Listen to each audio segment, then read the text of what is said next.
तर आजची तरुणाई सोशल मीडियाच्या गर्केमध्ये अडकलेली दिसून येते। मात्र नाशिकमध्ये राहणाऱ्या चारुदत्त थोरात या तरुणींच्या घरी गेल्यावर आपल्याला आश्चर्याचा धक्का बसल्याशिवाय राहणार नाही। चारुदत्ताला छंद असलेल्या अभंग, ओवी, कविता, कादंबरीच्या लेखनानं संपूर्ण घराला ग्रंथरूप प्राप्त झाले।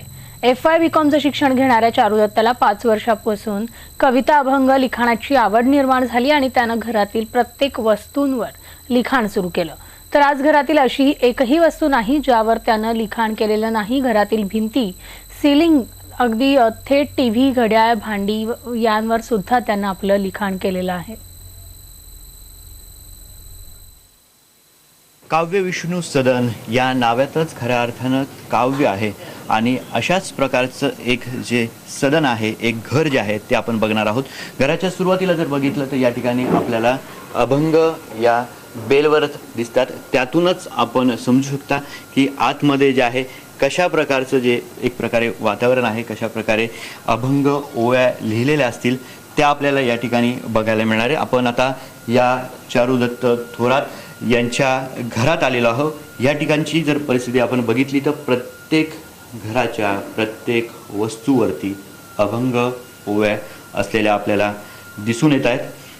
आपण जर बघितलं फोटो फ्रेम असेल किंवा या ठिकाणी लाईट्स असतील, या ठिकाणी पूर्णतः ज्या हजारोच्या संख्येनं अक्षरांना स्वयंचलित लाखो असे अभंग आपल्याला या ठिकाणी लिहिलेले दिसून येतात।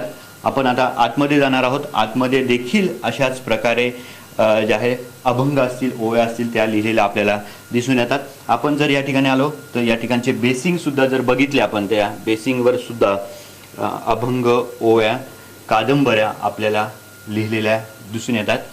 जर हा जो याची जी सुरुवात आहे, चारुदत्त थोरात जे आहेत त्यांनी वयाच्या 15 वर्षापासून सुरुवात केलेली आहे। इथं जी तारीख आहे ती तारीख देखील आपण बघू शकतो।